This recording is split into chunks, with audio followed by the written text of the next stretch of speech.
meus amigos, professor Lucas Aragão, de volta. Vamos falar hoje características gerais dos seres vivos. Tá? Um assunto que eu gosto sempre de iniciar, principalmente os estudos de primeiro ano, está começando a biologia, vida. Característica de um ser vivo. Tá? Aí os alunos começam, reprodução, professor, sim. Movimento, sim. Ah, mas peraí, professor, mas a planta não se movimenta sim. E não é quando o vento bate, ela cresce na direção do sol, isso é um movimento. Crescimento é uma característica de ser vivo, sim. Estrutura celular é uma característica de ser vivo, sim. Toda e qualquer característica de ser vivo, meus amigos, vai passar sempre por uma única palavra. Vai passar por metabolismo.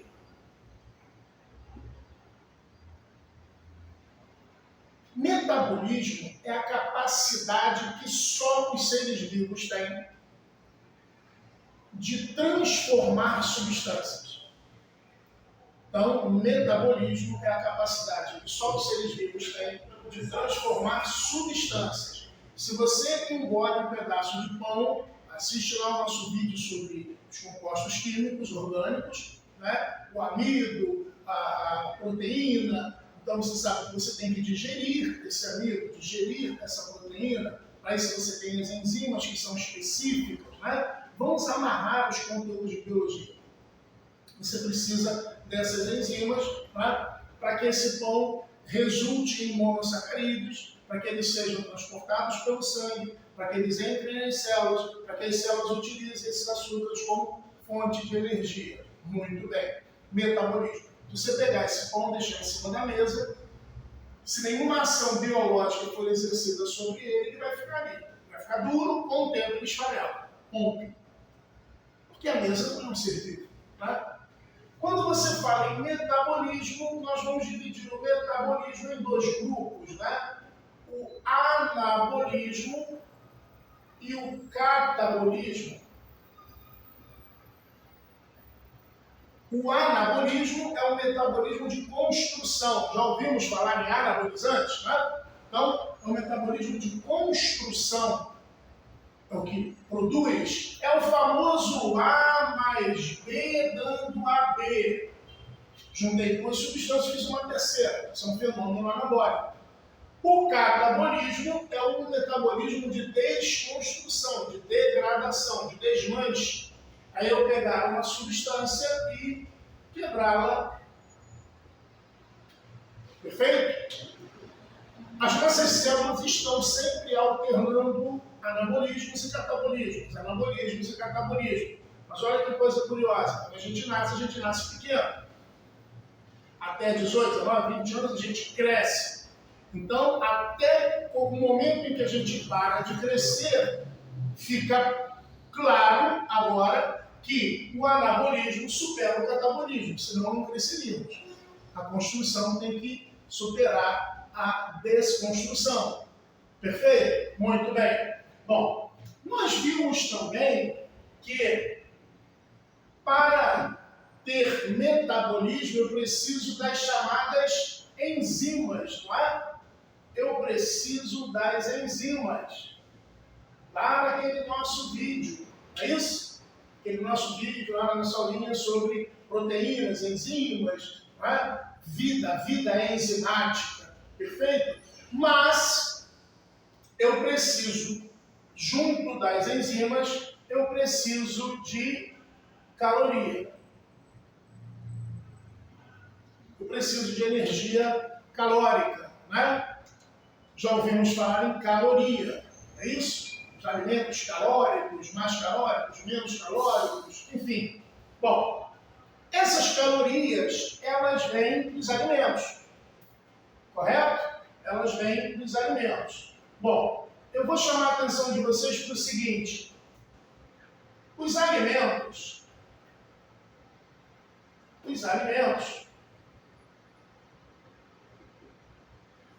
preferencialmente,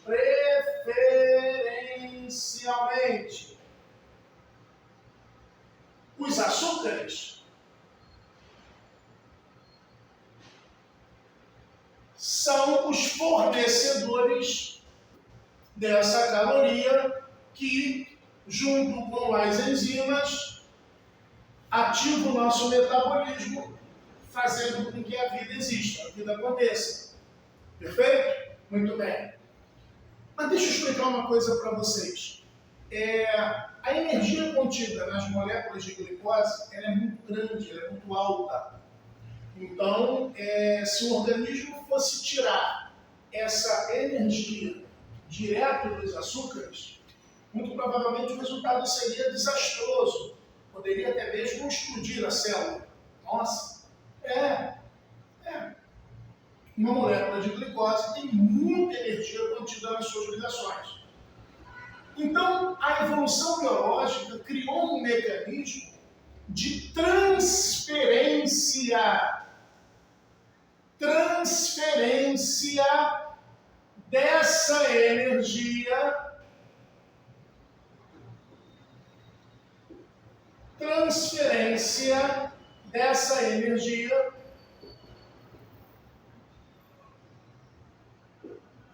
para moléculas que nós vamos chamar de moléculas intermediárias, para moedas energéticas, que eu vou chamar aqui de ATP. Então, amigos, dos alimentos nós produzimos ATP. O que é o ATP? O trifosfato de adenosina. Mais à frente a gente vai entender melhor o que ele é. ATP. Você agora, nessa minha videoaula, você precisa saber o seguinte. É como se você tivesse muito dinheiro guardado e ou você anda com esse dinheiro todo ou você anda com um talão de cheque. E cada folhinha do talão de cheque corresponde a uma fração daquele dinheiro todo que você tem. Então você tem muita energia, essa energia é transferida para várias moléculas de ATP e quando o organismo precisa dessa energia, ele vai buscar nas moléculas de ATP. É muito mais seguro. Perfeito? É muito mais seguro. Como é essa transferência de energia? Bom, essa transferência de energia, eu vou tentar resumir bem.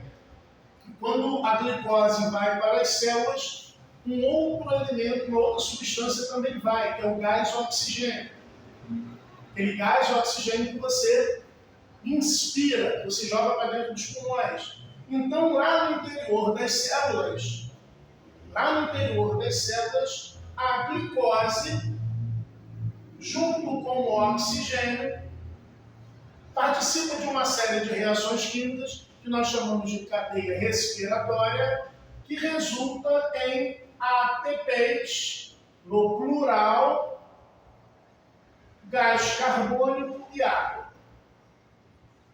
Eu quebro a molécula de glicose. Opa, eu quebro. Então, a respiração celular é um fenômeno catabólico. Perfeito?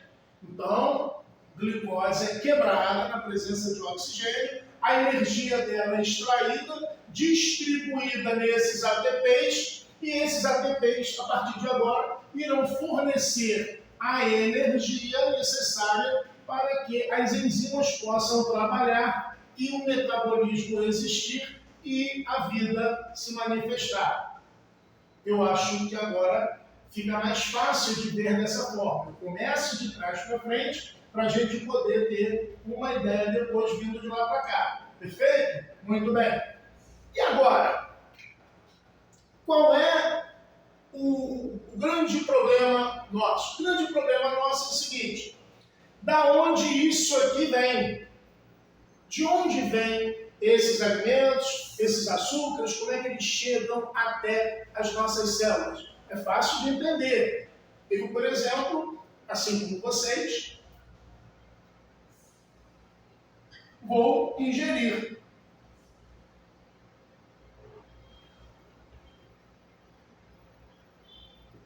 Vou ingerir. tem boca, né? Pelo menos a maioria. Alguns protozoários têm um negócio chamado citostoma, que seria uma boca para a célula, mas, tirando isso, os fungos, por exemplo, não têm boca, não tem aparelho digestório, né? Então, como é que eles fazem? Muito bem, eles fazem a absorção. A absorção. Entretanto, nós sabemos, por exemplo, que os vegetais não conseguem nem absorver, nem comer. Os vegetais têm um mecanismo muito interessante, onde eles vão pegar água, gás carbônico, usar luz como energia de ativação e transformar isso em glicose, oxigênio e água. O nome desse fenômeno? Fácil. Fotossíntese. Fotossíntese. Ou seja, existe um grupo muito especial na natureza, né, que consegue produzir a energia, a matéria orgânica, digamos assim, né, produzir a matéria orgânica que eles vão usar na própria respiração celular para a produção de seus ATPs para que possam ter metabolismo. Olha que interessante. Todo ser vivo faz respiração celular. Todo. Alguns não usam oxigênio, mas todos eles precisam transferir a energia dos compostos orgânicos para moléculas de ATP. O ATP é uma moeda energética universal. Perfeito? Então todo ser vivo faz. A diferença é de onde vem o açúcar que nós vamos usar. Então eu tenho um grupo que produz e ao produzir armazena,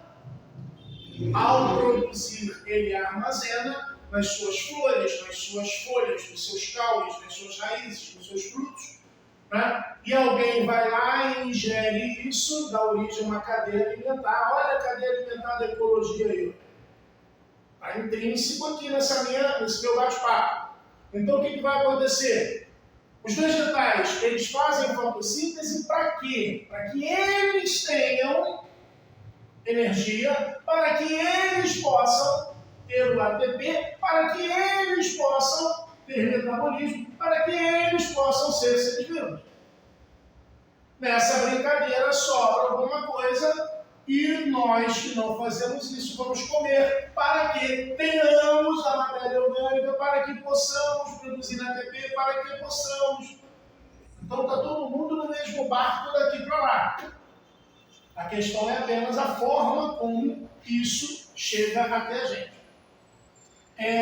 Eu sei que muitos vão estar vendo o meu vídeo e vão estar dizendo assim, professor, eu só esqueci da quimiossíntese. Não esqueci. Existe um outro processo chamado quimiossíntese, cuja diferença é não usar luz e usar reações de oxidação, né? Oxirredução, mas isso é um grupo de bactérias muito específico, isso vem num vídeo mais à frente. Então, o que eu preciso que vocês saibam nesse momento é que eu vou dividir os seres vivos em dois grandes grupos. Aqueles que conseguem produzir a matéria orgânica que vão gastar lá nas suas respirações celulares, e eu vou chamar esse grupo de autótrofos. Eu já ouvi falar em autotrófico. Tá bom. O negócio é você entender que trófo é nutrir, auto ele mesmo. Ele está produzindo o que ele consome na respiração celular dele.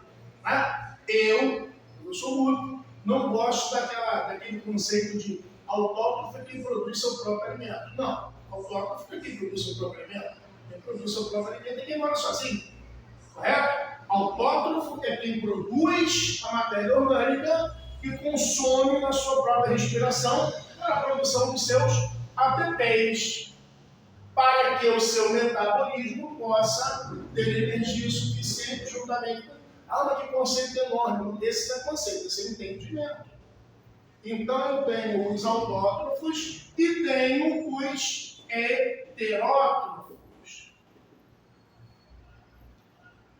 Hétero é diferente, eles dão outro jeito para conseguir a matéria orgânica que eles vão usar na própria respiração celular para que tenham caloria, energia calórica, para que as enzimas possam ser ajudadas no metabolismo, nas reações anabólicas e catabólicas, e tudo isso culmina em vida. Então eu tenho autótrofos e heterótrofos. E chamando a atenção para vocês, aqui eu estou construindo.